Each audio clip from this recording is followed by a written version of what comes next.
Wagwan, everyone. I hope you're doing well. And people, it's been a while. It has been a while, but the Premier preview, I can't even say it. Yeah, it has been long. It has been long. I can't even say it now. The Premier League preview show is back after a week, which felt like a long time. It was a week ago. I did my last video on this stream, and it had so. But how are you, man? How are you? Yeah, all good. Talking? All good. Yeah, not too bad. Part of me was a little bit happy that last week we got a bit of cancellation because I couldn't do the preview show last week. so part of me, although I did miss it over the weekend, part of me was like, I can catch up another week. So yeah, that was good. That was good. Yeah, it's true. So there was a little bit of happiness from him because it was going to be a solo show with a last minute guest on show actually, but it got cancelled, and we'll still get to talk about those games at some other point in the season. So now, big up yourself. And just before we get into the comments and get into the video and that, how did you feel about football missing? Did it over the weekend? I missed it, man. A lot. I did. Oh yeah, I missed it. Without trying to get too political, not overly sure why everything was cancelled, but I also get that we needed to pay some kind of respect to losing the head of state. So I get it. Difficult to miss it as a football fan. The logistics of it and the admin. My nickname's Edmin for a reason. I'm all about admin and wondering what's going to happen and when it's going to happen. So I get it from both sides. I missed it personally, but also understand that maybe some things are bigger than football. And so whether you absolutely love the monarchy, hate the monarchy, whatever, there's respect there for someone who's passed away in such a huge figurehead of not just the state, but I hate the Commonwealth word because it doesn't have great connotations and what it all means. But yeah, she meant a lot to a lot of people. So I get it. But I personally missed it, and maybe I would have gone along the lines of minute silences, paying respect, black armbands, all that kind of stuff. But that is where the debate is. The debate's not in, should we show respect? It's how you show it, and is that the right way, etc. But there's plenty of conversations about that already. But you know what? We'll talk about the football, and we're glad it's back now. So big up each and every one of you in the place. We had Edmund first comment saying, "Let's go." He was obviously excited for this. Super excited. I knew he was. If you check out in the Discord, he dropped a little message. Was it yesterday or earlier today? Yesterday. I already saw it not too long ago. Big up my brother Moss in the place. Go check his channel out, people, because he does a lot of sport content. And I was watching the NFL. I was watching football, but not our football. And it was really good on Red Zone. So big up Moss, man, for doing that. It's enjoyable. If you just want to chill, you're watching the NFL, go check it out over there, man. Big up my brother Moss each and every time. And there he is talking about it. He's doing a stream tonight, so go check it out. And just show support and just have a chat with him. It's not just NFL talk. There's a lot more to it as well. He's close to 100 subs as well. So if you're not subbed, get up. Big up. Yeah, big up to the new subscribers as well. Everyone else who subscribed that's new, thank you for coming along. And yeah, hopefully you'll enjoy your time here and enjoy the content we've got coming up for you. We took a little bit of a break for not our reasons, but yeah, we'll keep it going even during the international break. So don't worry about that. Need to talk with Ed. Prediction show. But big up Tezzy in the place as well, saying hope those foxes are hungry for some chicken. Oh, you know what she's talking about there, don't you, Ed? No. Come on, certain Tottenham Hotspur. Oh, of course, the cockerel. Yeah, exactly. The Nando's. I forgot that's who Leicester were playing. I read that comment about 10 minutes ago. It didn't make sense to me then. Now it does. Far too clever for me. And now Moss is talking about roosters in here. I'm talking about Tottenham Hotspur. This is the animal show now, I'm telling you. Yeah. Soon to be extinct, hopefully. Big up my brother in here. I know why Tereak is late. Yes, you do. I was in the Discord chatting to you, man. But I hope you're keeping good, my bro. Let's have a look. Big up Eddie in the place. We've got Ed, and Eddie. Yeah. Have we got another Ed in here? We probably don't. But yeah, big up my brother Eddie.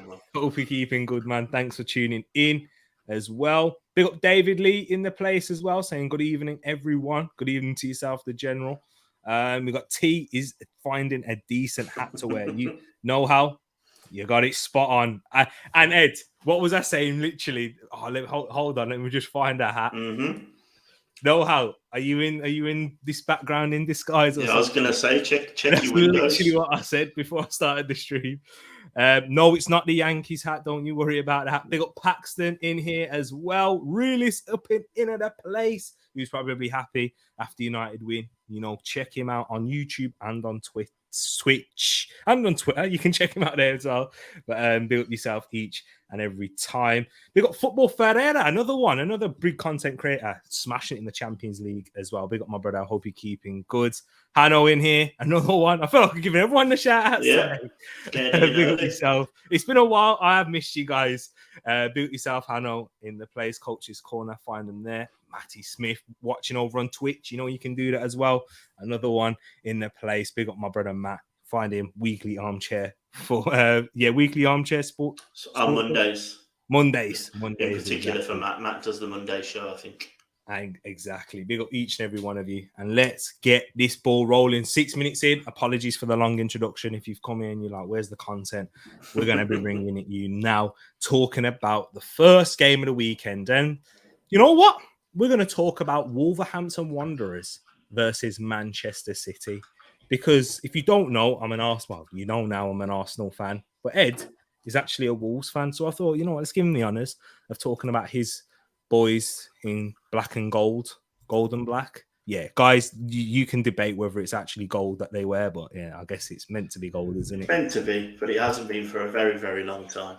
But yeah. But Ed, give us this record and stats for this clash, which happening on 12:30 on Saturday here in the UK. Yeah, guys, I apologise. For some reason, I've just looked and the stuff that I normally save in the StreamYard hasn't saved. So I'm going to have to read it off my screen. I don't even have the games up there. So if you bear with me while I sort all that out when Tereak takes us through the injuries and stuff. But Wolves versus Man City at Molineux this weekend. Haaland on the back of another acrobatic finish. The last 5 meetings doesn't read well for Wolves. We've only won 1 of the last 5. The form for both teams, I do have that did say for some reason, but not the rest of the stuff is here. So Wolves have got 2 wins. One of those wins is in the league. The other win is in the League Cup. 2 draws and a loss. And Man City actually have an extra win on top of that, which doesn't show because I did this a couple of days ago. So in the last 6 games, you could say that they're unbeaten with 2 draws and 4 wins. And the XG, Wolves' XG, B&B, if you are watching, I'm still not fixing the XG, but Wolves' is still coming down week on week. We're now at 1.6, which is still remarkably high for a team that doesn't shoot. Man City's is 2.13, and the average goals expected in this game is 2.17. And what I can say, in the last 4 games that Wolves and Man City have played, Man City have actually scored 10 goals and Wolves have scored 2. So, yeah, it's not looking great in terms of our form in this game going forward, against City at least. Well, what's not looking so bad is on the injury front for Wolves. I mean, their new striker in Sasa Kaladzic, which is, you guys know now. They're having to bring in Diego Costa. He's got a long-term knee injury. Was it an ACL tear, was it? ACL tear 35 minutes into his debut, and he carried on playing for the last 10 minutes. All I know is he must be nails, because that bloke said at half-time when he came off, he felt a little twinge and it didn't feel comfortable. And then the scan afterwards, there's a tear in his anterior cruciate ligament, which is even if you just tweaked it, it's more than a little twinge. So what I know is, hopefully, when he comes back fit, he'll be at least strong enough and man enough to deal with the Premier League. But just to give T a little bit of a shout out, when he did talk to me about Kaladzic beforehand, after we signed him, and I said, I don't know who this bloke is. Who is he? He said, good, but if you look at his injury record, it's not great. And he got injured 35 minutes in, and I was like, why did he have to be right? So, Do you know what? And those types of injuries, it's hard for players, because you can have a great injury record, but when you get that, it's it can happen to anyone. But yeah, he picked it up. He's picked up a lot of like ankle sprains and muscular like injuries, which that's really usually the sign of an injury prone player. And this one, it's not looking good because those can lead on to other injuries. But let's hope for a strong return. And it's a bit different now in today's game when you have a big injury like that. Players are able to come back physically a lot better than they did previously. But of course, the big stumbling block still for me is mentality in how these players recover mentally. Injuries isn't just about recovering physically, guys. There's so much of the mental factor of feeling the same, those things there. So I'm hoping that Kaladzic does do it. There's plenty of examples. Abu Diaby, Eduardo, just at our club. I'm sure Ed could name a few more. Matt Murray, one of your favourites. Not just one of my favourites, my favourite ever footballer of all time that's ever worn, well, not the gold and black, but Matt Murray knows it as well, doesn't he? Yeah, he does. Yeah, there is a blog out there. If somewhere, the TTF are very good at finding information.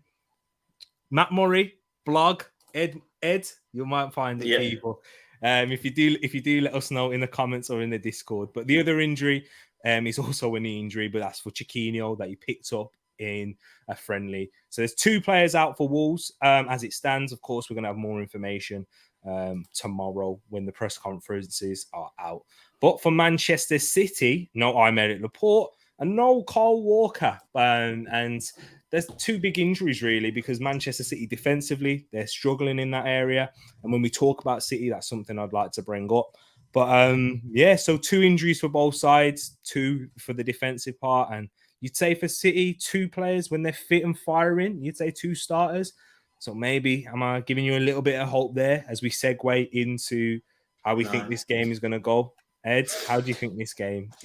How do you think Wolves, your team, Wolves, should set up for this game if they were to have any chance? We need to not just sit back and hope that we can soak up this Man City pressure. We saw last night that they can break down a much better team than Wolves in what they did last night with Borussia Dortmund. Just keep knocking on the door. Obviously, there's a worldie from John Stones. Question marks over the keeper, but a worldie from John Stones, and then a ridiculous finish from Haaland that is Zlatan-esque, but seemed to be even more balletic. So yeah, we can't sit back and just hope to soak it up. One thing you can say about Wolves is our defence is great. Why Maximilian Kilman is not in the England squad that was announced today is maybe you need to give me a 20-minute rant on another stream one day, maybe, about that England call-up, but also some of the players that Gareth, I still love you, Southgate, has called up this time. But so Kilman, Collins, Johnny and Semedo is not a bad back 4. Our midfield is very busy, buzzes about a lot. The problem we have is up front, we'll need to try and suck a punch, play on the break, kind of. It will be where we'll need to be. But yeah, this Man City team is incredible. So it'll be interesting to see. Do you know what? I'm probably going to give you a little bit of optimism when I say this. It's Man City. They're still incredible. And you've seen with Haaland that they've got another element, a different element that they never had last season, where if Man City didn't score in a game, Crystal Palace is the best example, home and away. Crystal Palace, they held them out. They don't have someone that could bail them out. They never really had that. I know they've still got quality players, but they didn't have that in abundance, and that was their only weakness last season. Whereas now that they have that, Man City haven't been great. And that's where you can take encouragement, Ed, I'd say, as a Wolves fan. They haven't been great. They've lost a little bit of control with Haaland being there. He doesn't give the same type of link-up play when Kevin De Bruyne played in the false 9, when Gabriel Jesus was there, or whenever they play like 6 midfielders, essentially, in and around the box. They don't have that same control of the ball. And I think defensively as well, which is big up King. I've got to say this, and I know he's in the chat. I see him there. We'll get into your comments later, people. He's the one that first pointed it out, saying that Man City's defense, it's not looking good, and it's something that could be got at with Nathan Ake having to play a lot of games, João Cancelo being as far forward and advanced that he is, with the responsibility that he's having. A little bit like what Trent Alexander-Arnold is experiencing and what he's been labelled as, because there's been so much onus on what they bring going forward, and it's more to do with the quality that João Cancelo has and the ball that he played to Haaland. Ridiculous. Yeah. And not having your Aymeric Laporte and the injuries to Walker and Stones, they're not very settled. And when I watched Borussia Dortmund, and not just Dortmund, and I've seen Aston Villa, I've seen Newcastle, they've been able to attack them. Crystal Palace, of course, they could have went 3-0 up as well in that game. So, and with how Wolves are gonna set up for this game, I think it's perfect, because your area of weakness is your attack. Yeah, that's the issue when you've got to break down the team, like we saw against Tottenham, like we saw against Newcastle at points. But when you're going to be given that space in behind with the players like Podence, Neto, that's going to cause Manchester City a whole load of problems. And with whoever plays up front, is Jimenez back? Is he back? Yeah, he's back, but the extra week would have been good for him, because I think the problem that we had the week that he pulled out when Kaladzic picked up his injury, probably because he wasn't fit himself, was warm up, but then after the game there was talk of sort of fatigue, and chronic fatigue is what actually it was how it was described. So I think that this extra week might have worked out well for him. So we'll find out. Potentially, when it's chronic fatigue, he's going to the World Cup's not going to be great for him. But he would ideally, if Mexico, sorry Santi if you're watching, that he wouldn't be there. But yeah, it's that's probably the big issue with him. And once again, not just physically but mentally for Raul Jimenez as well, given his life was in danger. So yeah, I think that's where you can seek encouragement in this game. However, having said that, I think Manchester City will still grab the win. Guys, I forgot to mention at the start of the stream, get your predictions in the comments, in the live chat. But yeah, preferably in the comments at the end of the video. Go check out in the Discord. Join the Discord as well. We've got plenty of templates and that in there. But if you want to get your predictions in to be within a chance of winning prizes at the end of the season, you know what you need to do. Get them in the comments. But keep your engagement in the live stream as well. We'll go through some of your comments. But before we do that, Ed, what is your prediction for this game? Yeah, I'm going with closer than maybe my glum face probably says. I'm going to go with 2-1 to City. 2-1. Yeah, and that's deep. I was thinking along them lines, because you've gone with 2-1.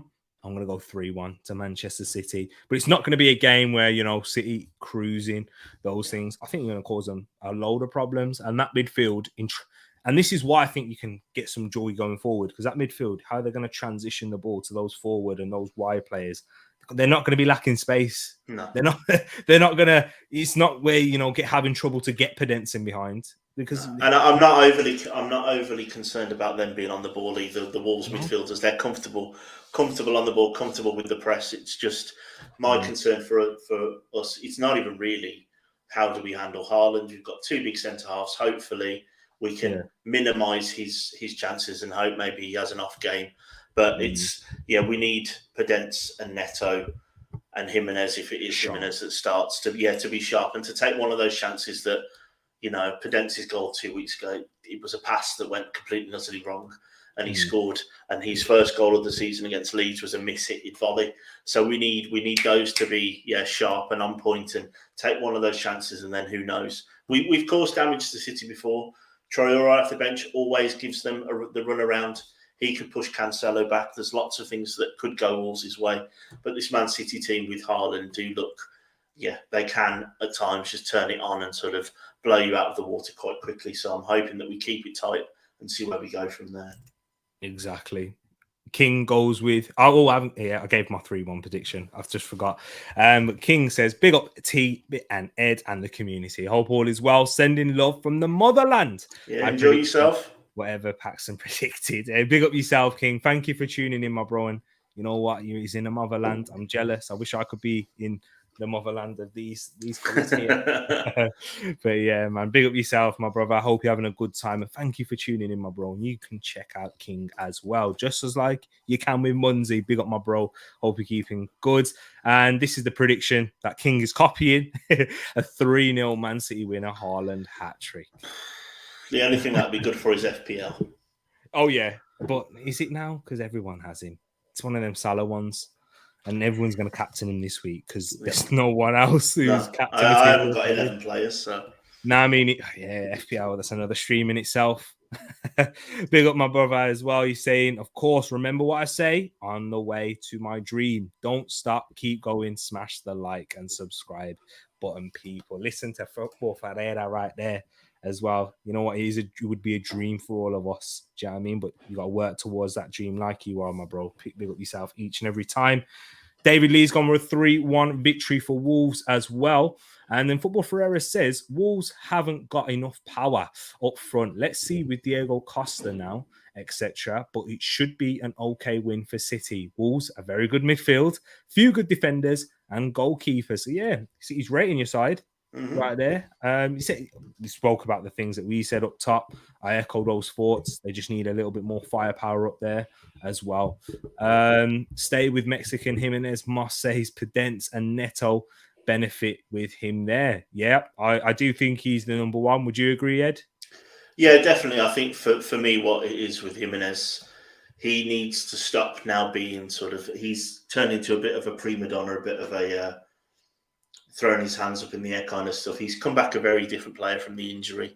And I think it is very much a mental thing that I think he needs to get over and to come back to the form that we all know he's capable of.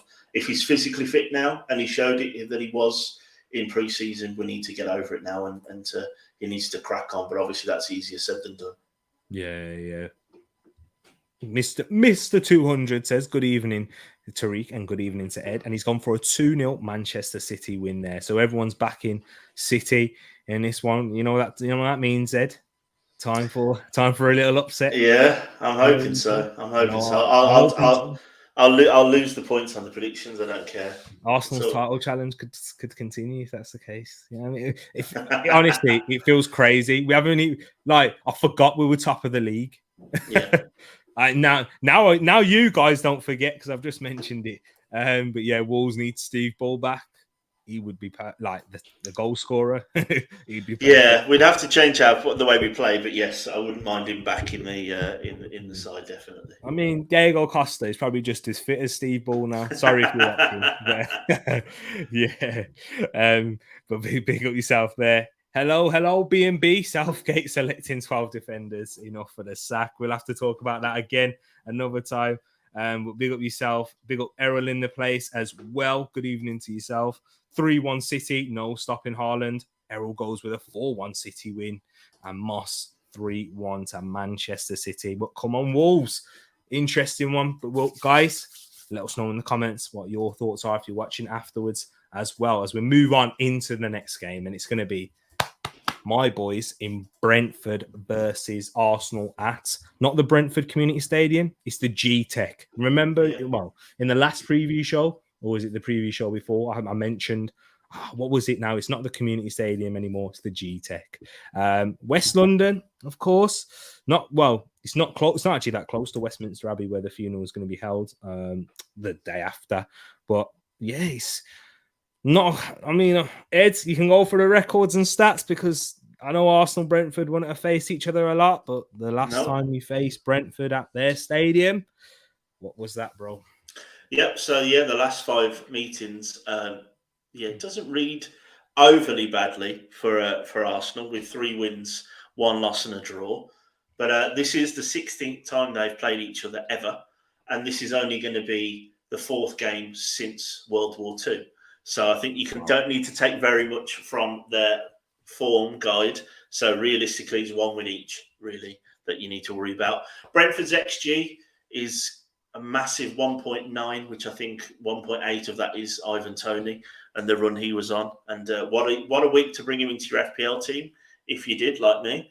Arsenal's is 1.67, and the average goals for this game is expected to be goals at 3.7. 7. Yep, and then we've also got the form for both teams. I do have that. I'll bring that up on screen. So Brentford's here. We've got 2 wins, 2 draws, and a loss in the last 5 games. And Arsenal's is 4 wins and that unfortunate loss to Man United, where in the last preview show I was saying that Man United were going to lose 3-1, and I was going all over the place with Arsenal players that were going to run Man United ragged, and it ended up with obviously the reverse. Exactly. And there was a reason why I wasn't too confident. But yeah, we spoke about enough about that United game. But yes, in terms of the injury front for both sides, for Brentford, they've got, the injury front is easing a little bit. Christian Norgard, he's not expected to return until after the international break. Ethan Pinnock is the same for him, and Sergi Canos. So 3 players that are most likely to be missing for this game. The one who could be a touch and go is, unfortunately, Sergi Canos, who scored against us last season in that first game of the season. But yeah, those 3 are major doubts as well. For Arsenal, no Reece Nelson, international break is going to be after for him as well. But we could see the return of Thomas Partey, who returned to training last week. It wasn't team training, but he returned to training. So there was a chance that he could have been involved in the matchday squad for the Everton game. But he's most likely going to be involved for this one. And he may even start, depends on how Arteta feels about risking him with that recurring thigh injury that he picked up, which caused him to miss those few games, those few weeks. So Mohamed El Nene, no return date for him. He's got a long time to recover from that hamstring injury. And a disappointing one. Someone and Arteta said that in terms of Emile Smith-Rowe with that groin injury that he's picked up, he's been dealing with it for a few weeks now. Of course, he missed pre-season because of it, and he's been trying to get back to full fitness. He's been having a few cameos off of the bench, but injury strikes again for Smith-Rowe. So he's a major doubt for this game. But Ed, we'll go back to you. You don't need to give your prediction here. Yeah. It's my turn to go first. How do you feel? How do you see this game playing out? Do you think Arsenal can get revenge upon last season, or will Brentford become Arsenal's bogey team? And do you think they can pose us a big test and probably learn some lessons from that United game? I think there's going to be obviously a test. You've got Tony that is on form. That the chip alone a couple of weeks ago now was an unbelievable finish. I can't imagine the XG for that chip would have been as high as it probably should have been, because it's technically an open goal, but from there, all over the place. On form, definitely. I think maybe we should take away the opening game last season under the lights, first game of the season, first time Brentford have been in the top flight for 50 or 60 odd years. There's a different vibe. Arsenal team was obviously very much injury hit and COVID hit at the time. Yep. So I think this is the time really for. This is where you're going to see now what Arsenal are made of. Right, the bounce back needs to happen. The last Premier League game, of course, was obviously the loss to Man United, getting hit on the break. Personally, for me, I think the only thing I'll say on that, because I know you guys have done an Arsenal show on it and lots of other stuff, I think Arteta should have stuck to his guns a little bit more rather than changing the team up quite so quickly, and maybe he'll learn from that, because I think the shape was lost, even though I didn't think Arsenal were being outplayed or out battled in that game. I think it was a very backwards and forwards game. I think that was I think he went all out a bit too quickly for me personally. So I think what you need to do from this is, as an Arsenal fan base and the team, this is where you're going to see what this team is made of, isn't it? This is where you're going to have to see, right, we're top of the league at the minute, even though everyone seems to, even Arsenal fans seem to be, writing Arteta still off and thinking the team's not good enough and all this kind of stuff. And the banter and all the other stuff that gets thrown around. Arsenal are top of the league for a reason. You came across a decent side in Man United that are in transition, got caught on the break a couple of times. This is where you're going to see now what Arteta's made of. This is where you're going to see what this Arsenal team's made of. You need players like Saka, Martinelli to keep going. This will be a big test for William Saliba. He's going to be up against a real old-fashioned number 9 that's going to get in at him. He's going to want to hold the ball up. So it's going to be interesting to see how he deals with it as well, because he's done well so far coming in. But this is where the real tests are. Just like with Martinez at Man United, this is where the real test is going to come in against players that you probably wouldn't see in many other leagues. So I think it's going to be interesting. It's going to be an interesting game. These are interesting teams with interesting managers. And Brentford can make things very difficult at their place. Definitely. And I kind of agree with most things you said. And even in terms of that with the Arteta, I know we spoke about it a lot. But the only thing that I'd say to caveat that is the players that he took off were injury doubts going into the game. So, even though I thought it was a mistake, and I said it at the time, looking back at it, probably with a little bit of hindsight, and that is, those players weren't even, there were doubts as well. So maybe it was more necessity rather than, his choice, because we've seen him make minimal mistakes. Sorry. Yeah. I know I sound like a proper Arteta agenda now, propaganda now, but minimal substitutions in games where we've been crying out for loads. There's a bit of this pet mold about that. But what I will say is, in terms of this game, it's going to be difficult. Brentford are really making that home ground a fortress. It's about how you manage the crowd again. Premier League away games always difficult, I believe, and you shouldn't take any lightly, no matter who you're against, unless it's Bournemouth. But having said that, yeah, shut up.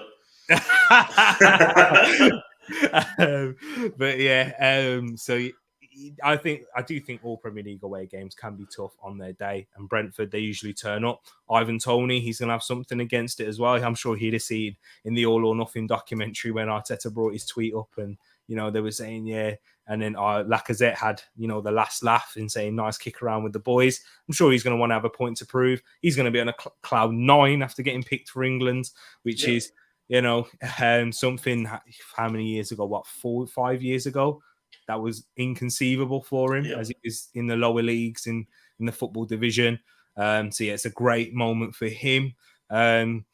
And, they've got a lot of quality there, that players that are still yet to really make an impact this season. Mikael Damsgaard scored that wonderful free kick against England in the Euros, and he was a star. He was the shining light of Denmark in that Euros as well. There's plenty of quality for Brentford. So it's going to be a tough test for Arsenal. Hopefully we have our players back. It's about if we can start at the same pace we started in the previous games, I'm confident of a win. And I'm confident of a win in this one too. And that's a lot of credit to Arsenal and Arteta, because in the team, and when I say Arsenal, the team and the dynamic, and it looks like we're hungry. We look so hungry, and how we press, and even how we played against United, we showed a little bit of naivety, but the hunger's there. These players don't back down. They don't shy away. A lot of these young players, and that's why we build the team around them, because we've seen our experienced players hide and at times, and this is where we've got a good nucleus of the team now, keeping them fit. If we can keep them fit for a whole season, it's going to be a great season for Arsenal. But I'm going to go with a reactionary 3-1 win to Arsenal for this one. What about yours? So we are going opposites to what we've just said. So I've got 2-1 for Arsenal. So where we said 3-1 and 2-1 for Man City, we've gone the other way around for this one. So I've gone for 3-1 to the Arsenal. You gone 3-1 or 2-1? 3-1, sorry. 3-1. Oh, that's what. Oh, yeah. We both gone for 3-1 then. Oh, no, you said 3-1. Sorry, I've gone for 2-1. I've written 2-1. I've written 2-1 on my spreadsheet. I'm getting all confused. Sorry. Because I also went 3-1 for the Man City game, and So what I meant to say is we've got the same scoreline as what we said before. But you're getting me confused then. But it's because I'm trying to write it all in. Because last time I didn't have to go back and watch the stream again to get your results. So I'm trying to drop the ball in. So sorry. That's all right, no worries. But whilst Ed's sorting that out, let's have a look at your comments in here. And David Lee gave us an update. West Ham losing 1-0. Big up yourself. Brentford 1, Arsenal 2. So agreeing with you there, or is Ed agreeing with Paxton? I don't even know what I predicted anymore. I was all over the place. Ivan, hold this wood, Tony. Our Paxton goals always backs the Tony goal. Saka and Erdegaard last-minute winner. You know who will certainly love that. And it's this guy, Moss. Big up yourself. Tony will be pumped up. Yep, he will be for sure. B&B's asking you a question. Is Ed scamming the XG again? No. I think it's the Ivan Toney penalty effect, I think. Hey, it's true. There you go. Brentford 1, Arsenal 3. Agreeing with you there, P&B. B&B. Bring on the party. Hopefully so. He said scamming the X again. I don't know. But David Lee says Brentford 2, Arsenal 3. Goals. And I think Paxton said this just so we can say the name again. Ivan Toney to Manchester United in January. Get it done. I think a lot of teams would like an Ivan Toney at the moment. I'd certainly. Imagine Ivan Toney, Eddie Nketiah, Jesus. I think you could play all three of them in the same team as well. I'm still not overly convinced about Tony's touch. What about his touch? But yeah, what? like I don't know how he'd be in a team that buzzes around like that, but I'm happy to be wrong. I think you will be. I think you will be wrong, but you're not the first person to say this on this channel, because I remember, Harry Simeu, he came on. We did a preview show. I gave him a question. Ivan Toney or Weghorst. He said Weghorst. Rest is history. Okay, I wouldn't say that though. I wouldn't go that far. Personally, I'd like to see him. Maybe we'll see with this. I don't know, whatever formation we're going to play with 12 defenders, but yeah. I'm hoping to see sort of. I'd like to see what he looks like with a few more busy players buzzing around him. At the minute, I can't envisage it, but I'm probably just because it's me. Doesn't he have busy players running around him at Brentford? Yeah, but I think I'm going with sort of busier, better players that Arsenal have. But isn't that a good thing? Wouldn't that make it him better? Because he creates a lot of chances for Bryan Mbeumo. And it's Bryan Mbeumo has hit the woodwork more than any other player in the Premier League. If he could put his finish his dinner, then Ivan Toney would be looking even better. I'm looking forward. Hopefully, Gareth Southgate gives him some minutes. He deserves to. He's quality, man. Honestly, I've been on this Ivan Toney train for a long time. Since Peterborough, when he first broke through and he scored those goals. I saw him. He scored a lot of penalties in that season, to be fair. But then he went to Brentford. He had a ridiculous spell there where he scored loads of goals. I was a little bit like you though, where I questioned, is he going to have the technical ability? But then when I saw him play against Arsenal and he was bringing down long balls from David Raya, I thought, this guy. Yeah, it's a similar thing for me that I thought with Mikel Antonio when he came through. There was always a question of, will he have the quality to keep going up? But he has. So I think that's just where we are with it. I think this will be the season where you'll see what he's made of, I guess, because that hat trick was incredible. Oh yeah, and the technical ability for the third goal as well, and the free kick was beautiful, and he nearly scored another one. Brentford 1, Arsenal 3, says Mr. 200, and Paxton says T is a seasoned Arsenal match waffler nowadays. Common Ed L take. I know what Paxton's putting them in. A certain Sergio Biscuits. Yeah. Perlo. Tony or Kane? No. I love Tony, but Harry Kane. The problem you have there is Moss is completely and utterly against anyone that may or may not wear white. So exactly, yeah. But David's saying Tony for me, Moss. Exactly. Tony at Peterborough, he was on fire. He was a fellow Jamaican Englishman, Tereak. I was saying when he bossed us and others, man, Tony, dude wears defenses out. He does, man. He does cause a lot of problems. But yeah, it's going to be a big test for him now for England. And if he can prove his worth there, guys, don't forget, leave your predictions in the comments. But we're going to move on to the next game from talking about one North London side. We got to talk about the other, who are playing at home against Leicester City. So Tottenham Hotspur at their stadium against a struggling Leicester City side. And I'm sure we'll spend a little bit talking about both sides as well. But Ed, bring us the record and stats for this game first. Yeah, so Spurs versus Leicester. Spurs have won 7 out of the last 10 meetings, and there hasn't been a draw in any of those 10. Wow. So there's 3 wins for Leicester and 7 for Spurs. And in the last 5 games, Spurs has won 4 of them with just the 1 loss. And when we look at the XG, B&B, I'm not scamming the numbers. X's or XGs, 1.91 for Spurs, 1.3 for Leicester, with the average goals for this game 4.17. It's obviously a very small sample size, but expecting 4 goals in this game. So yeah, that's the stats. And if we look at the form quickly, Spurs up and down, 3 wins, a loss and a draw. And for Leicester, it's not a very rosy picture with 4 losses and just the 1 win in the last 5 games for them. And that win, I believe, was in the League Cup.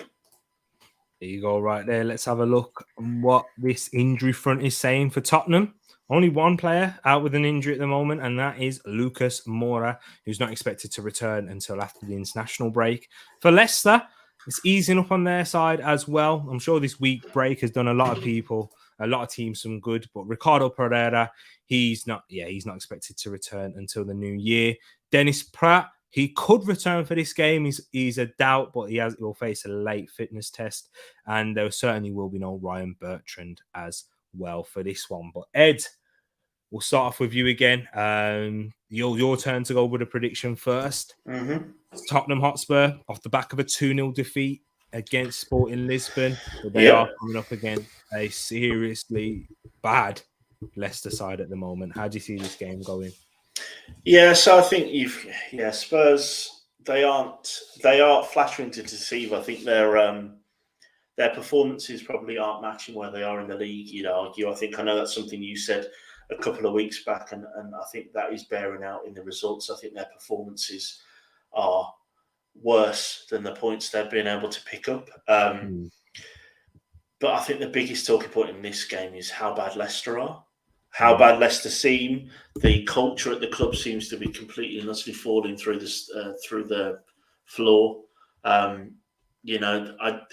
Ward does not look like he's stepping up to the plate in terms of, not just the keeping in his actual position, but obviously what Kasper Schmeichel brought with that, the leadership, something that he must have learned from his dad. He's shouting, keeping people accountable. It's very different. They've obviously lost Fofana for stupid money. Their defence doesn't look great, and obviously Vardy, he's not looking as good as he once was. Maybe age catching up with him a little bit. But the Leicester side seem just at all sorts, which is why I think I am going to favour Spurs in this game. But I think for me the biggest talking point probably is how bad Leicester are in terms of how bad they look, and Spurs. With Conte, you're going to hope that, from a Spurs point of view, they'll be hoping that there'll be a bounce back from this.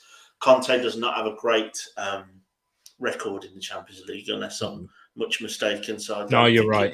I don't think it's a surprise that Spurs, didn't do great over this week. Obviously, there was a very couple of late goals as well, which bit of a sucker punch for Spurs, maybe trying to at least come away with a point.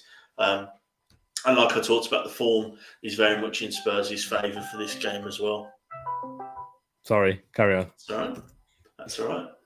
Yeah, so I think that was my point. So I think that was the klaxon, I think, for you to take over. Yeah, I think that was my point. I am going to favour Spurs in this game, but I'll be interested to see how this Spurs team bounce back after a loss. And like I said, that the performances are not great. And like we always say with Spurs, they're a counter-attacking team. And Leicester don't want the ball either. So it'll be really interesting to see how this goes. Yeah, it is a good question, and that is a good way to pose it. But you are right about Leicester as well. And this is where I always talk about in football. This is why ownership is so important, guys. Because Leicester, when their owners were ambitious pre-COVID, and when they were spending a lot of money and investing a lot into the side and sacking managers like Ranieri, he did so well. And even though when it was time, because they needed to pull the plug, take up that next step. Even though, we're not the biggest Brendan Rodgers fans on this channel, neither me or Ed, but we're certainly another fan of another manager. But in terms of what, at least, it was a good platform and a good foundation for the players and managers and everyone in and around the club. But since then, we've seen a shift in this season with Leicester. They took a real toll on them They did invest heavily last season. It didn't work out. And now it seems like they pulled the plug on that. They're not even willing to invest in certain players. Like they had to recoup a lot of money because of financial fair play and other issues with their owners as well. And now it's not looking good for Brendan Rodgers, but his job, there's rumours that he might still be around because Leicester can't afford to sack him. Players like Tielemans, who are so clearly wanting out and just running their contract down. You got players like Vardy entering the latter stages of his career. Indeedy's are going to be around there. So players that have got their eyes elsewhere, and you can see that.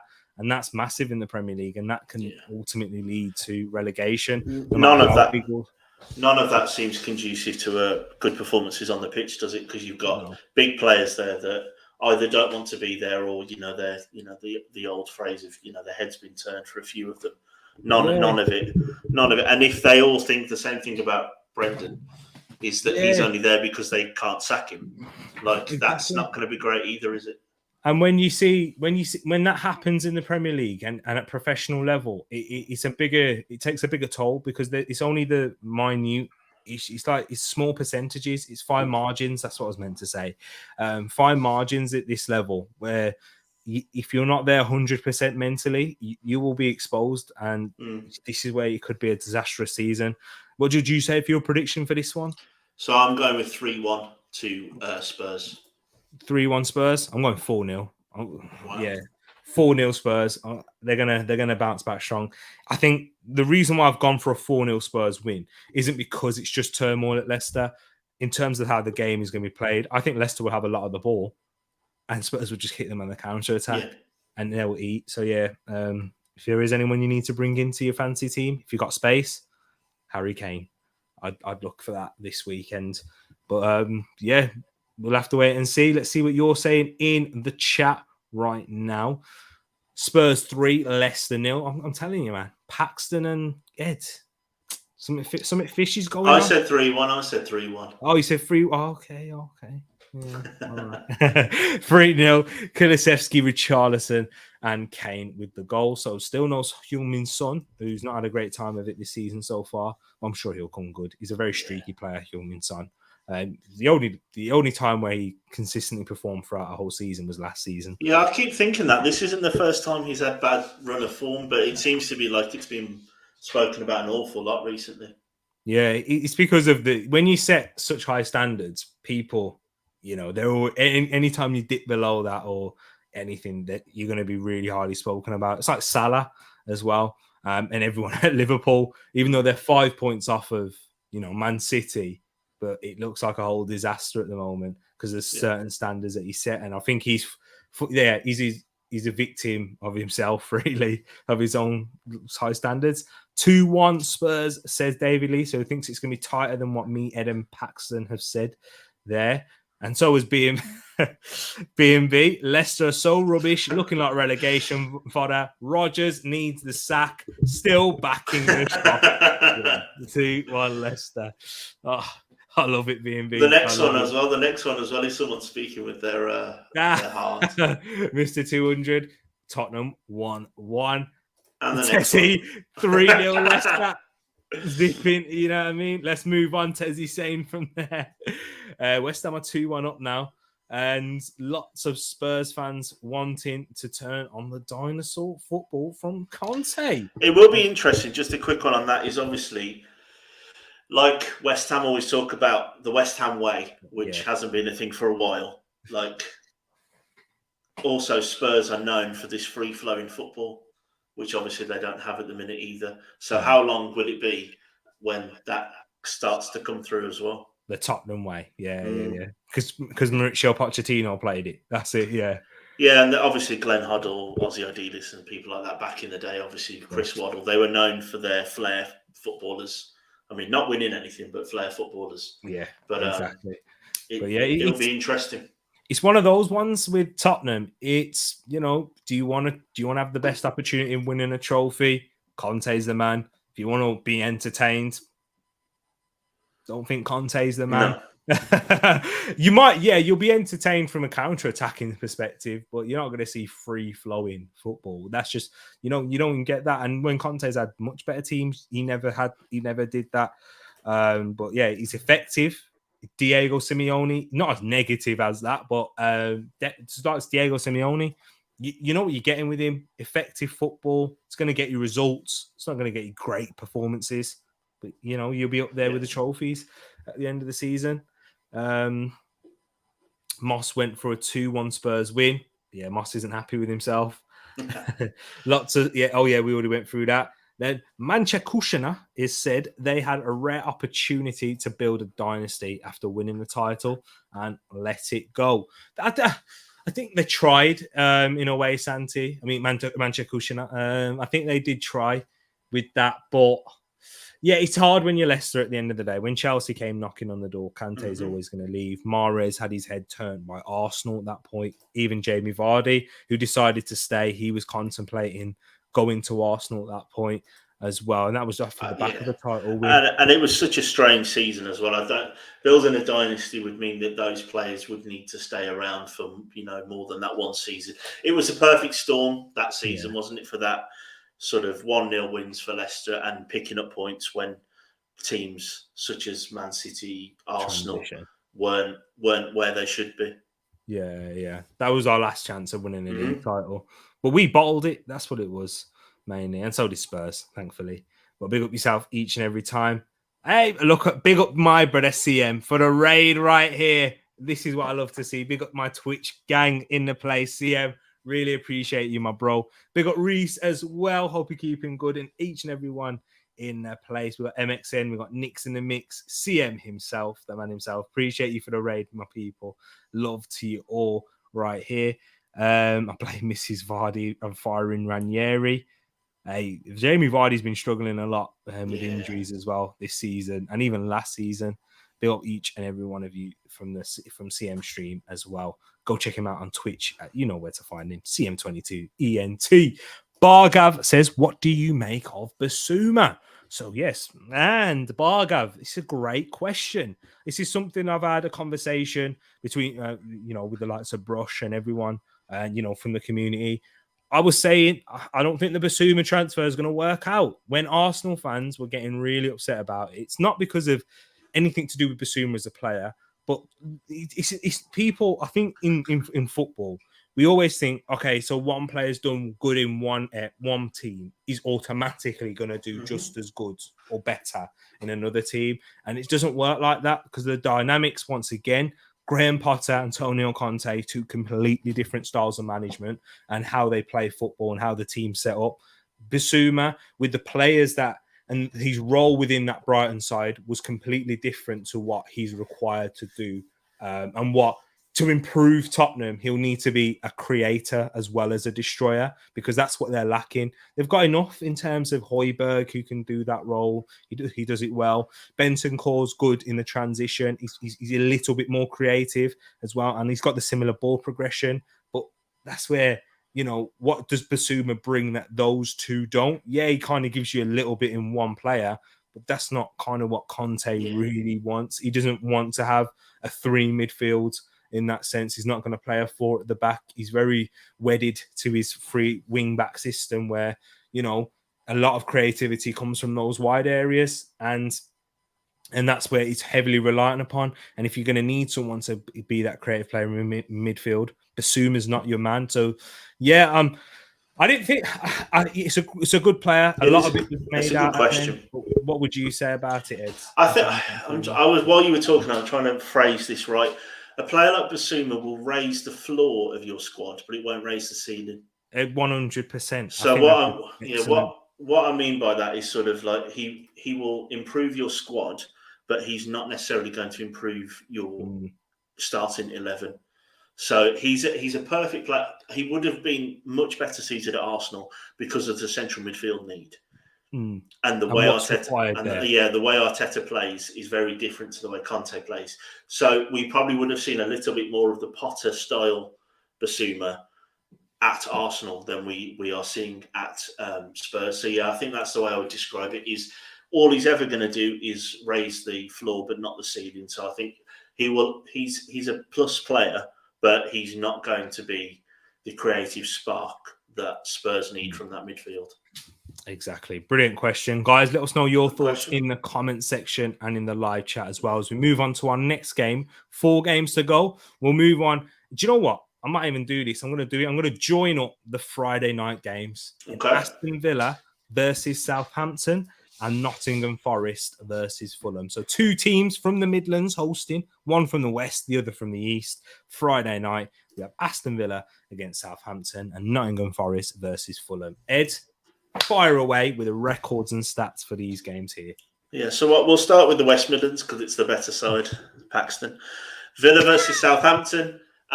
We have the last 5 meetings is 3 wins for Southampton and 2 wins for Aston Villa. The XG for Aston Villa is 0.98 and the Southampton XG is 1.07 after their spanking from Wolves 2 weeks ago with a 1-0 past goal that chipped past the keeper somehow, and the average goals expected for this game is 2.5. And if we look quickly at the form of both of these 2 teams, I'll bring up on the screen. Southampton, of course, there's that spanking that I'm talking about there. 3 wins. Including a League Cup win in that and 2 losses. And, of course, the impressive win against a faltering Chelsea side, pre-Potter. And for Aston Villa, they are somewhere here. They are on the back of the impressive draw. Last time out, 3 losses, however, and 1 win for Stevie G's side. And then if we move on to Forest versus Fulham. So we're over now to the East Midlands, Nottingham Forest versus Fulham. This is their first top flight game since 1968. So yeah, these are my John Motson stats that I'm rolling out here. So all of these last 5 games would have been played in League, not League One, sorry, in the Championship. 2 wins for Forest, 3 wins for Fulham. Forest's XG is 1.49. Fulham's is 1.48. And the average goals for this game is 2.34. So those XG stats and average goal stats is definitely pushing towards, potentially for a draw, potentially 1-1 or 2-2, depending on how much you think these teams are going to score. There we go, right there. And the injury front, as we'll talk about the first game that Ed mentioned between Aston Villa and Southampton. Injury list isn't looking good for Aston Villa. Matty Cash has suffered a thigh injury. It's actually a hamstring strain, sorry. So he's not going to be expected to be fit until after the international break for him there. And even then, Aston Villa aren't going to want to rush him back with those types of muscular injuries. Emiliano Martinez, he's a doubt for this game. Steven Gerrard said he hasn't been feeling too good overnight. I don't think it's a big issue. Got no doubt that he'll pull through, and I think he'll be available. So, yeah, slight doubt, not really a major one, but he's due to illness. And the same goes for Ollie Watkins as well. So, there must be a little bug going around at the training ground in Bodymore Heath at the moment. So, Ollie Watkins was a little bit unwell at the beginning of the week. We'll make a late call. Robin Olsen, also a little minor doubt. So, there could be... there's a possibility that they could be without both of their goalkeepers in this one. That would be interesting. Jan Bednarek, he's not going to be able to play because he's on loan. And Diego Carlos is, of course, injured as well. For Southampton, though, and from their injury front, no Valentino Livramento, Romeo Lavia, or in this game. But we may see Duje Chaleta Sarr, the new signing. And you might be thinking, what is that name? I've never seen it, but yeah, you know the Duje Caleta car that people. Yeah, it's Chaleta Sarr because Tereak Ray over here. So for the next one, Nottingham Forest against Fulham, the 2 promoted sides. Moussa Niakate not expected to return until well after the international break and looking at the start of November. So he might even make it for the last 2 games before the World Cup and before we enter that break. Orel Mangala after the international break with a thigh injury. So it'll be interesting to see him come back as he picked up that injury. He looked impressive against West Ham, I thought. And Omar Richards, another one who could return after the international break as well. For Fulham, after the international break injuries here, of course, you know it. So Harry Wilson, not expected to return until November, though, with a knee injury. So he's recovering and it's going to be taking him a while, but he's a big player for Fulham. And you know what? They've done so well without him, actually. I've just thought about that because he was a massive player for their goals and creativity in the Championship last season. Anthony Robinson, He's a slight doubt he could return for this one. He suffered an injury against Spurs, but they're going to have to see how he is. Late fitness test for sure, because I remember seeing Kevin and Babu come on and it kind of went downhill from there for Fulham. Manor Solomon, no expected return date as he picked up a knee injury in his first game of the season. So the reason why I brought those games together, and you people are like, why have you done that? It's because all 4 teams are relegation candidates, and we'll talk about Aston Villa and Southampton first, and then we'll talk about Nottingham Forest and Fulham. Ed, out of these 2 teams, is this a relegation 6 points already? It might be a bit early, but yes, I think that's something that they should be considering. I think both teams have shown some spirit in different games this season, but their performances overall have not been great, in particular Villa's, because of course Southampton, with that, would you call it a surprise win? Because Chelsea were a bit all over the place, but with the unexpected win, maybe that's a little bit more kind to both sides. Yes, I think so. I think we've got here with Villa, we've got a unproven manager at this level. We have a team that's bought big, spent big, and they aren't where you would expect a team that has spent that much money to be.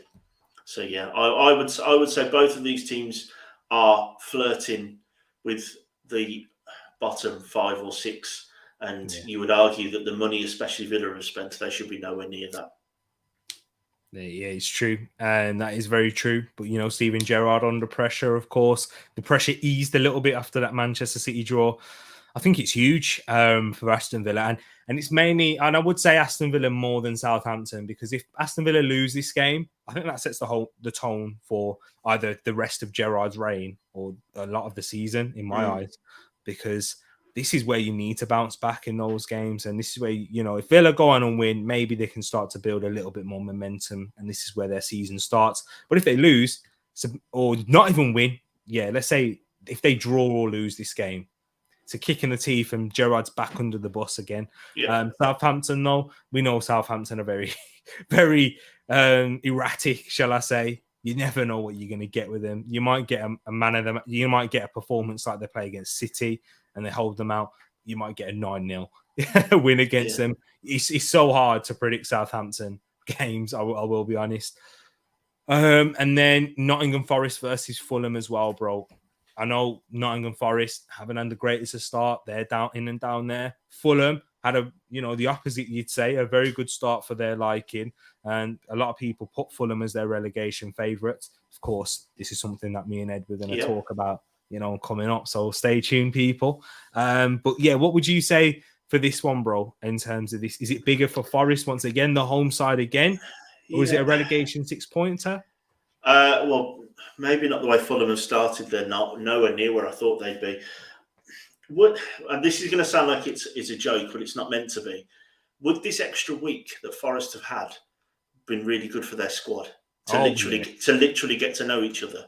That might be an underrated part of the. I mean, you could make jokes if now they all know each other's names and stuff because there's so many that they brought in. But this could be sort of a team building bonding exercise where they've got to train for a week, talk, get to know each other, see what each other's like a little bit more, because the ins were so ridiculous in terms of the amount of turnover. But it's bigger for Forest. Fulham have got some points on the board, some interesting performances.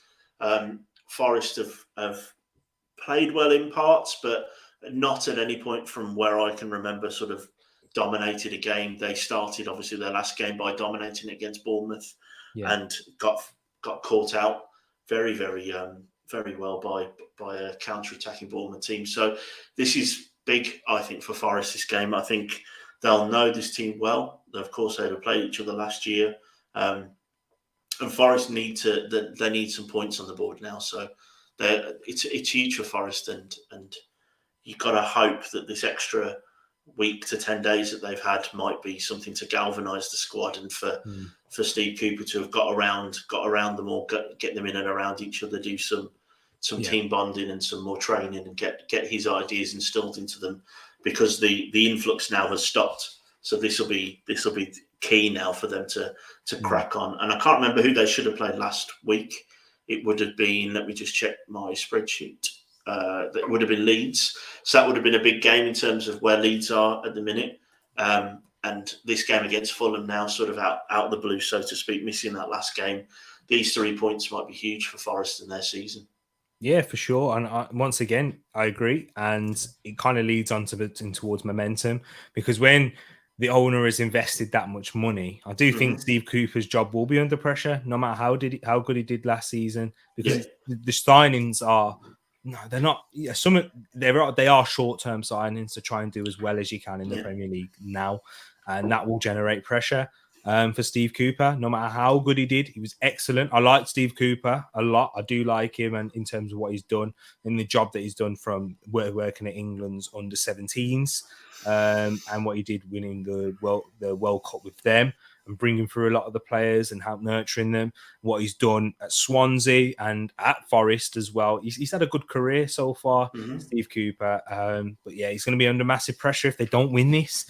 And it's massive again. And going into the international break, that is where we see owners, Ed, very common, isn't it, at this stage of the season, itchy fingers and they pull the trigger for a lot of these managers. So yeah, well, I wouldn't be surprised if they didn't get a positive, if either Aston Villa or Nottingham Forest didn't get a positive result going into the international break, and we might not see them after that as well. So, yeah, I'm going to go. So, for the Aston Villa game, it's my turn to go first, isn't it? I'll go first for that one. You go first for the Fulham. I'm going to go for the Aston Villa game. I'm going to go with a 2-1 Aston Villa win. I do think they'll just edge it. What about you for the Nottingham Forest Fulham? Well, actually, Aston Villa one. Aston Villa, I've gone for 1-0 to Villa. 1-0 Villa. And then what about for the Forest Fulham game? Forest Fulham, I am back in Forest. I think with that extra break for Steve Cooper to get his troops in order, I'm going with a 2-1 Forest to win.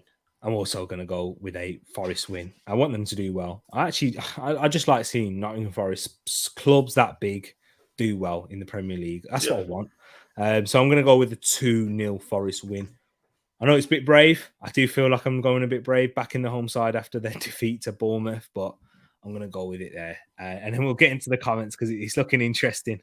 That's what I'll say. I think you sparked a little bit of, the East Midland, East versus West. A little bit like Todd Burley, you move in there, Ed. Oh no, not doing anything like that. East versus West. Hey, this might be one of our little games that we play in the Discord. Teams from the West Midlands versus teams from the East. Who would win out of an all-star game between the Midlands? That's an interesting one, actually. I like it. Midlands all-star game. That would be interesting indeed. But Paxton goes for Aston Villa 1, Southampton 1. Villa 2, Southampton 1 right there. So Paxton's gone with a draw. David's gone with a Villa win. That's what I've gone for as well, the exact same scoreline. But he's also gone for a Fulham 2-1 win away at Forest. But David, agreeing with you there, Ed, saying a 2-1 win for Forest there. So David's backed both home sides to win. Big up yourself, my brother CM as well. FC TED Talks. That's what it is. That's a football manager who might have to be a little team. Oh, yeah. I am getting it this year, so yeah, I'll be all yes, exactly. CM, you've inspired us. Big up Jetpan FC. 2-1. Mr. 200 goes for a 2-1 Aston Villa win as well. And he's also agreeing with you there, Paxton, saying a 2-1 Fulham win. Interesting. It seems like we're the only ones backing Nottingham Forest here to do the job. Big up yourself, my brother Luca. Hope you're keeping good. I'm good, thank you. Hope you are as well. Moss has gone for a 2-1 Villa win over Southampton and a full-time result over there for the West Ham game. And Fulham versus Forest is a 1-1 draw. Interesting. Yeah, probably the most likely result in the end. Burnley is an embarrassment, truly. And then why not in the place? Why not hope you're keeping good? Says hell no to an all-star game. Just watch the Masters game. Hey, that's a good show. People watch that. Yeah.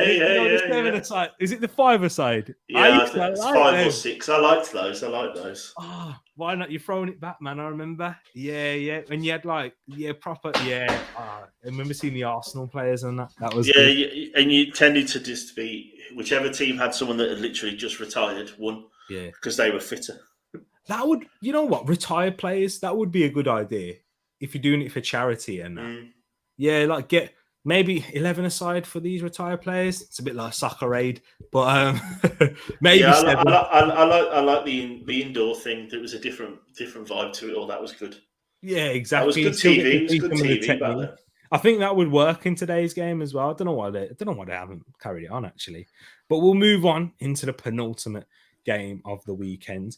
Got 2 more fixtures to go, so people stick with us, and we'll be there soon. So we'll start off with the final game of the weekend, which is Everton versus West Ham. And the reason I've gone for that one first, of course, it's David Moyes' both sides. And Frank Lampard's got ties with West Ham as well, of course, with his Frank Lampard Senior in this one. But it's going to be an interesting one for both sides. Once again, kind of like the Aston Villa and Nottingham Forest game, bigger for Everton. But, you know, West Ham just come off the back of a win. So, Ed, make sure you update that in your notes, right? So Everton versus West Ham, the last 5 games has been 3 wins for West Ham and 2 wins for Everton. Everton's XG is 1.69, with West Ham's probably going to take a punt that it will be slightly higher than this after this game that they've just won 3-1 at 1.14. But the average goals expected for this game, I think, because of how Everton and West Ham have both played this year, is 1.34. So that's the lowest by quite some distance for this weekend. And the stats actually back that up. So in the last 4 games, every game has been won or lost by just 1 goal. So it's been very close in the last 4 games as well, which I think goes with the stats. And if we look at the form of both teams, so Everton's here is 4 draws and 1 win in the last 5 games. And West Ham's, of course, add an extra W onto this because they have just won. Thanks to Moss and David for keeping us up to date with that. So we could say in the last 6 games, they've won 4, lost 1 and drawn 1. There we go, right there. And why not? You see that? Big up Ed and the Norwich fan. I know you know what you was going mad at me before. Why not? For not liking soup. So come on, man. You can't be saying that. Now, big up my brother each and every time. And it's always half time. Oh, so it's not full time. I've jumped the gun there by saying a West Ham win. But yeah. Comeback's on now. The comeback's on. I know what they're going to change it now in terms of the XG. For both sides. Everton, though. Yeah, it's not looking good on the injury front. Of course, no Townsend, Godfrey. Of course, they're both out until the new year. Well, definitely until after the World Cup, for sure, for both players. Yerry Mina, he's not expected to return until after the international break. He'll be a big plus, but yeah, for now, he's out. No Jordan Pickford either. Massive for Everton there. Did they sign someone, an emergency goalkeeper in the end, or not? I don't think so. They were in the market, but they didn't in the end by the looks of it. Let us know, Matt, if you're still watching or in the comments afterwards, or anyone else that knows, actually. Dominic Calvert-Lewin expected to be back, apparently, for this one. Interesting. So, yeah, we'll have to see if Dominic Calvert-Lewin is back. Yeah, he was actually meant to be back for that. I can confirm they have signed someone. They've signed Eldin Jakupovic. Oh, 37-year-old. Got you. Yeah, he used to play for Hull. Yeah. What was his last team? What was his last team? I don't know. Oh yeah, I'm doing too much. I'm doing too much. Don't worry. He's not a big player. Abdoulaye Doucouré, he's also expected to be back as well. So they're 2 big pluses for Everton and 2 key players for them. And there's, of course, no Mason Holgate, who picked up a knee injury earlier on in the season. But, yeah, no return date for him. So Calvert-Lewin and Doucouré returning for Everton. West Ham on their injury front, unless, of course, we get more off the back of tonight's game. Nair Fajard and Benjamin Johnson. I don't know why I put a French accent on that there. I just thought to carry it on. But Benjamin Johnson, both, and Nair Fajard out injured. But, Ed, how do you see the battle of Frank Lampard and David Moyes panning out?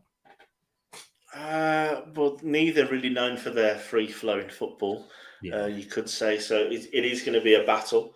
Everton, I think, need to turn some of these draws and actually better performances than I thought they were going to give into points, and obviously West Ham, both teams on 4 points, I think, from memory. I think West Ham lower down than probably where people were expecting them to be, and Everton maybe around where people expected them to be. But obviously, I think with 4 draws out of 6, you can see that Everton are definitely battling. And like we talked about in our preview show, 6 weeks or so ago, we were worried about goals for Everton, which I think you could argue is coming true with just 4 goals in their 6 games. So this is going to be a bit of a battle. Be interesting to see West Ham, of course, juggling the European football, how they can respond to it all as well. I think that's all factors in. But if West Ham have stopped the rot, so to speak, not that they're in a rot, but their performance is maybe not where they want them to be, with 4 losses in the league, with a decent win by the looks of it tonight, unless something drastic happens. It will be interesting. I think this game, we can see, will definitely be, a battle of attrition, won't it? It'll be 2 teams that are really trying to get their season started. Both of these teams are in need of these 3 points. Like I said, Everton maybe where people thought they were going to be, but with four draws out of 6, actually doesn't read as bad maybe as you think they could be. And obviously West Ham with 4 losses reads a lot worse. I think both of these teams need to get their season kick-started. Yeah, for sure, definitely. West Ham, they've had a few decent performances, of course, but yeah, both of them do need to get their seasons kicked off, and especially Everton as well. They've had there's been mitigating circumstances for Everton, I'd say, but now the pressure is going to kick on as we enter this busy period of the season. And speaking of the busy period, I wanted to ask you this, Ed, because I think Why Not actually brings up a good point. And the reason I'm bringing it up as well, and big up yourself, Why Not? It's a shambles that you have 1 keeper in the squad, poor planning. The reason I bring it up is I've seen plenty of teams do this season, and of this season of all, 2 goalkeepers. And then, so Newcastle did it with Nick Pope and Carl Darlow, picks up an injury. They have to get Loris Karius. And then Everton have done it as well. And Ben Foster, I don't know if you've heard. Well, you've definitely heard that he's retired from the game now. Yeah, he's retired. But he also, I watched his video before this as well, just when I was finishing up after work. I watched it, and he said that that Newcastle were actually interested in him and they wanted to sign him. So I thought that was a bit of a weird decision to retire. He's got YouTube now. He has got YouTube. You are right, but. Because I could see a possibility of that happening at Arsenal, you see, because we only have 2 goalkeepers in Aaron Ramsdale and Matt Turner. And that's something that I was thinking of this season of all. Do you only have 2 goalkeepers as well? Yeah, and one of them's only ever played in the Scottish Premier League, and he's young Sarkic. So, and that's the backup goalkeeper, isn't it? So, right. So, I think it's a bit crazy that clubs are doing that. Do you think they're doing it because they're gambling on, if we get an injury, then we can go in the market and sort it out with a free agent? Yeah, there is always that, isn't there? The free agent market for a goalkeeper and the age profile of a goalkeeper can be a lot higher. So I think it's hedging your bets and keeping your, trimming the fat, so to speak, isn't it? If you can save some money on having a third goalkeeper that doesn't do anything, then why not? Because you can just spend that if you need to, should something like this arise. But I think for teams like who we support, but I think both of our second goalkeepers aren't near the levels of our first goalkeeper. Now, obviously, you're a backup goalkeeper for a reason, but I think there are levels and drop-offs that you can see in some teams. So it is interesting. I think it is poor planning. But I think also with the way this season's panning out, with the midweek, the mid-season break and all that kind of stuff, maybe teams are trying to keep their powder dry and keep some money aside if they need to. Yeah, it's true. Yeah, I think that's that's kind of the only real thing is, we've got to manage a wage bill. No point having a third choice goalkeeper that may never even see the bench. Do you know what I'm saying? Scott Carson, for example, or someone like that. Yeah. Unless you got them to do a coaching badges, like Man United, they have 4 or 5 goalkeepers last season, which was ridiculous. But listen to David Lee right there. Hit that like button. We haven't mentioned it a lot in this stream, but Ed mentioned it in the comments, and we did get to 30 likes. Appreciate you. 33, I believe. So we've done really look well. at that, man. Above and beyond TTF, you're always pulling through. Carious relegation battle. I know it's their backup goalkeeper, and he's going to be a backup goalkeeper for a while as well because Carl Darlow picked up a big ankle injury. Yeah. Paxton saying Ben Foster definitely had more in the tank, but he's had a taste of retirement life. And I watched the video, and in the video, the reason why he rejected Newcastle was because of his family, because he lives in the Midlands. He lives in Leamington, isn't it? Yeah. Yeah, and he's lived there for 10 years. So I thought that was interesting. So he used to commute for Watford for training and that there. But that's what I'm saying. Like, why retire when Arsenal could knock on the door for you? Like, they still might. We still might try and do that. Of course, he's good friends with Aaron Ramsdale. So, yeah, football is who you know, not what you know. In a lot of this, but yeah, we'll see. We'll see. Fairly Odd Parents, Timmy Turner, and Runnison say no more. And then Why Not says, T, are you confident with Matt Turner in goal for 2 months? No, honestly. Did you see any of the Arsenal game at all against Zurich, Ed? I'm not I saw the highlights. and Marquinhos' goal and stuff looked good. But Turner didn't look great, I felt, when the ball was passed back to him, I think, mostly. And not great with the ball at his feet. And collecting crosses as well, which those things are massive for a goalkeeper. I don't even care if you're great with your feet. My biggest gripe with Leno wasn't actually the ball distribution, it's crosses. That's why I love Ramsdale. And people, a lot of is being spoken about his distribution, which is very good as well. But dealing with crosses is the simple thing.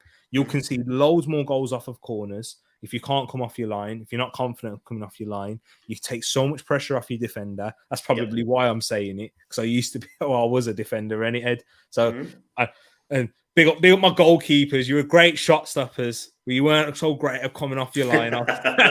I'll say that. I won't out your name, but you know you are. Yeah. And I hated heading a football, that. So that's my fault. But yeah.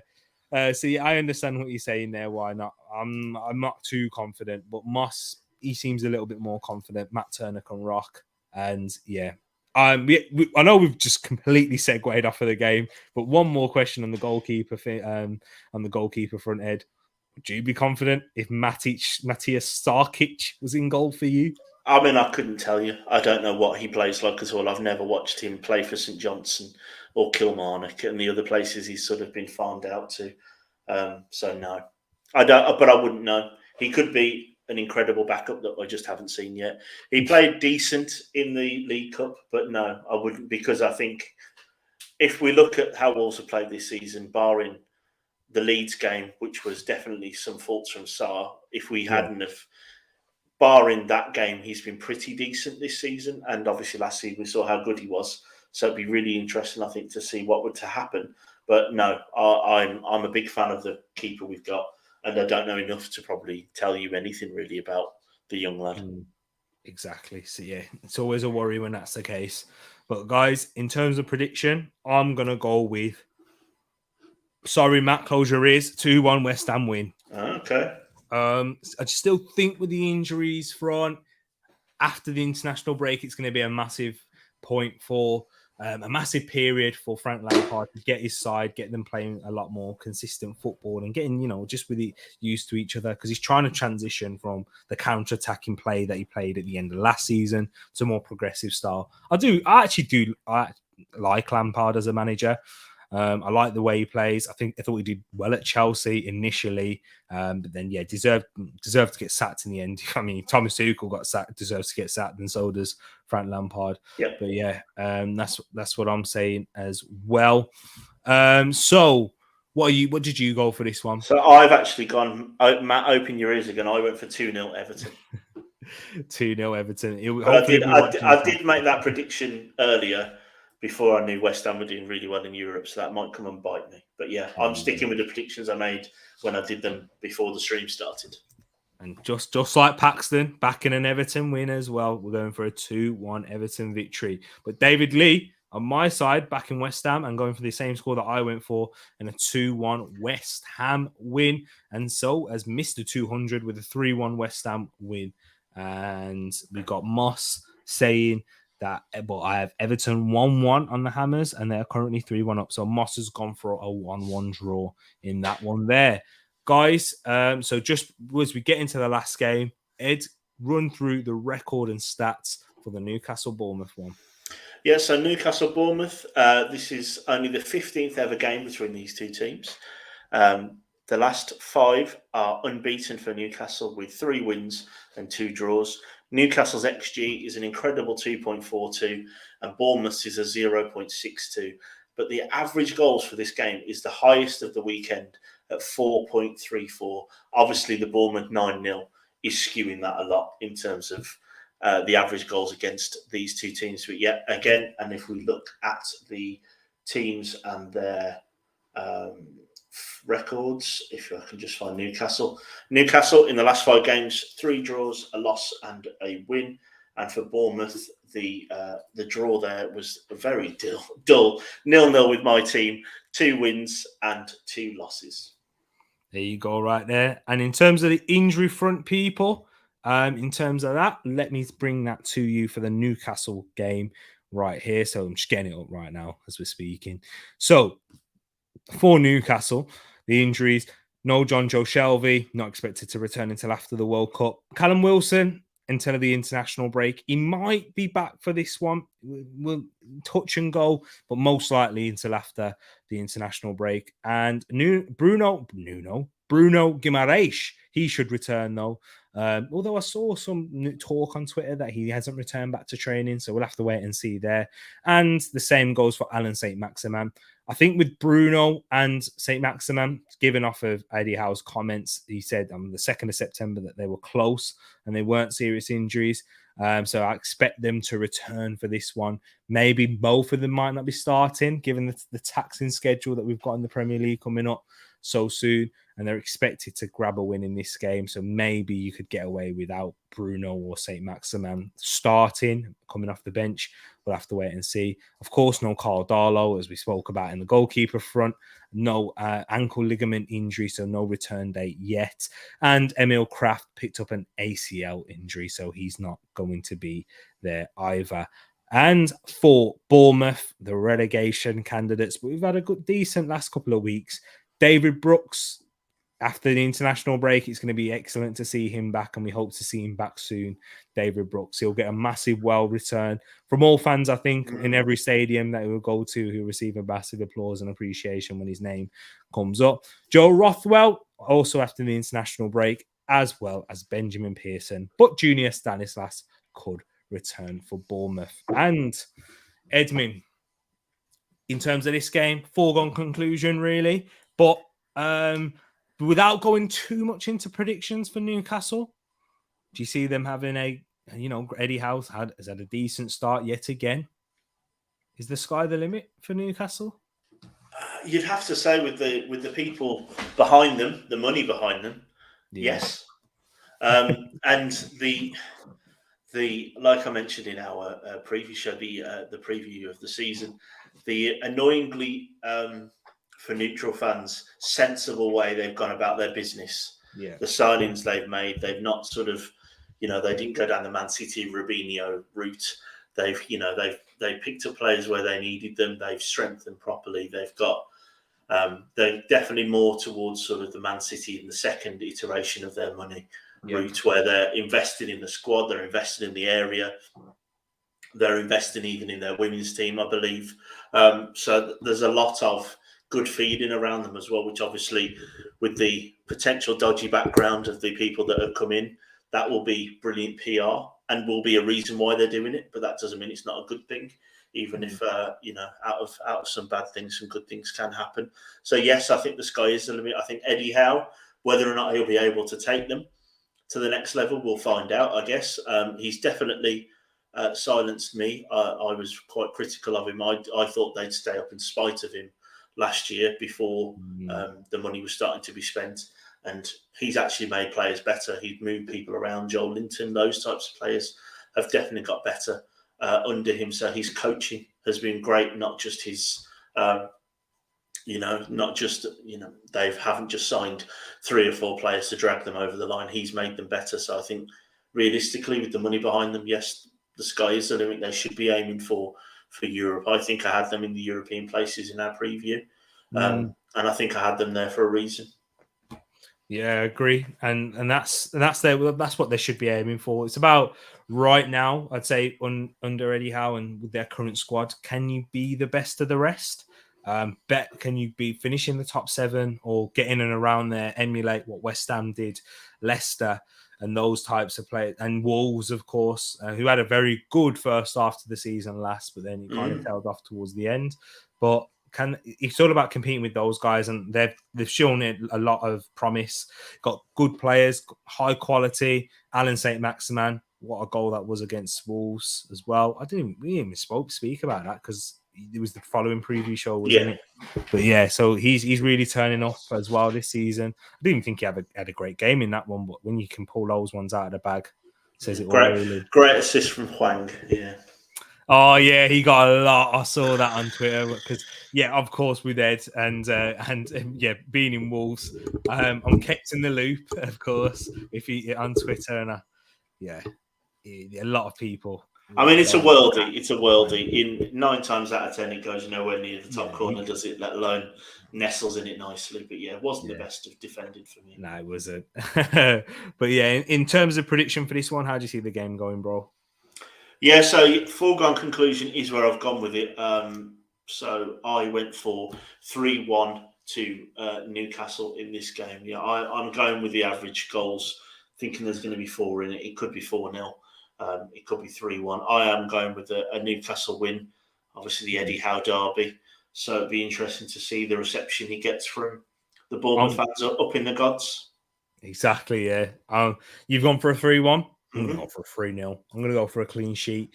I know Gary O'Neill's done a decent job so far in a short space of time. He picked up a draw and a win, of course. So, but Newcastle, different game. The fans will be up for it and the players as well. But I'm going to go for a 3-0 Newcastle win. Let's see what you're saying in the comments. 2-1 Newcastle. Yeah, I'm sure everyone's going for a Newcastle winning here until we come to the next comment after this one. David says a 3-1, same as you there, Ed, with that one Newcastle win. But Luke's gone for a 1-1 draw. Big up yourself, Luke.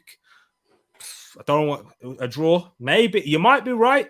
Before I dish you, and then you'll be coming back to bite me. I know you will, Luke. Big up yourself each and every time. It's gone for a 1-1 draw there. But then why not 2-1 Bournemouth? Karius tax. Don't worry, why not?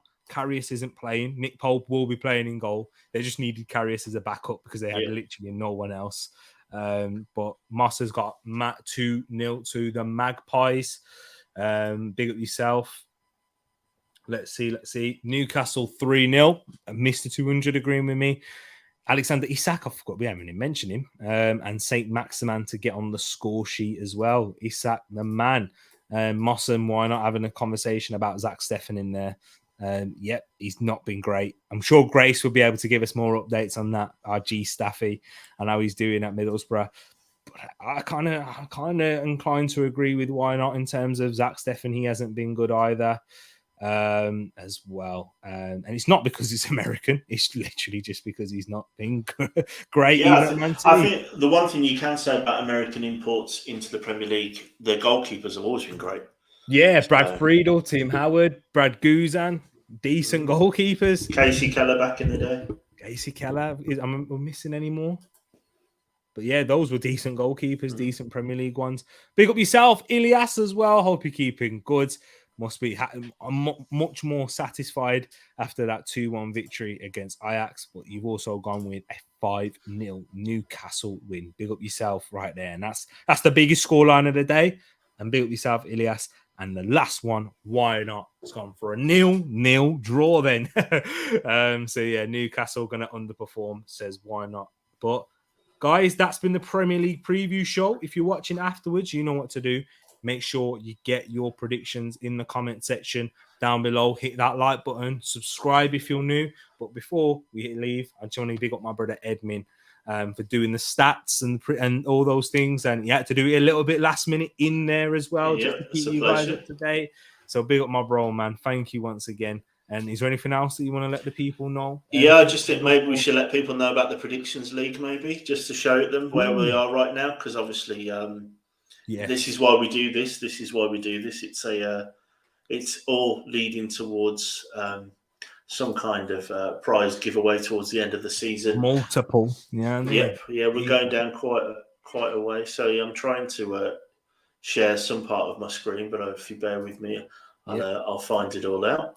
No worries. But guys, big up, let's see what you're saying. Ed and David saying, big up Tereak and Ed, great stream. Big up yourself. Thank you for being in here. And these guys are not the level of Howard, Friedel, etc. We agree. We agree from what we've seen so far. But still early days for Matt Turner, I'd say. Still early days. Emi Martinez was awful in his first game that I saw him play. Remember that 5-7 against Reading? And he literally threw 2 goals in the back of his net. Remember that? I know he was young, but that's just one example there. But here is the Predictions League. As you can see, why King said earlier in the stream, just go whatever Paxton says, because he's sitting pretty at the top. But he's not alone. No. Who's he with? I don't know. Is that an Edmund right there? It is. I queue myself up for a mistake here, but I think in the last 2 weeks I've got 3 right, bang on. So I've got 6 results spot on in the last 2 weeks. So and for those that don't know, there in second, that's actually my 7-year-old. That's my little boy, T's nephew. He's on 46. I don't quite know how he's doing it, but he's doing well.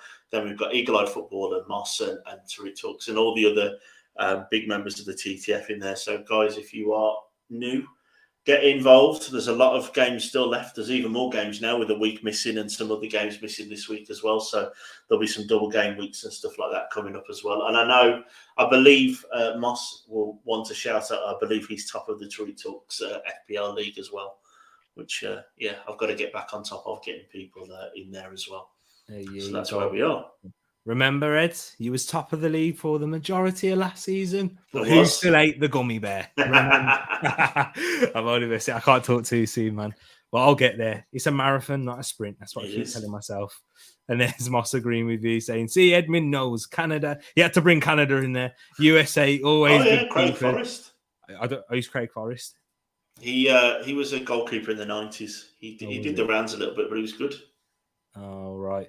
Fair enough. Big up yourself, Tezzy, as well, saying great show and congrats on the 500 subs. Appreciate you, Tezzy. Thank you for all the support that you show. Big up yourself and big up everyone in here as well. And Moss needs to pick it back up, he's saying.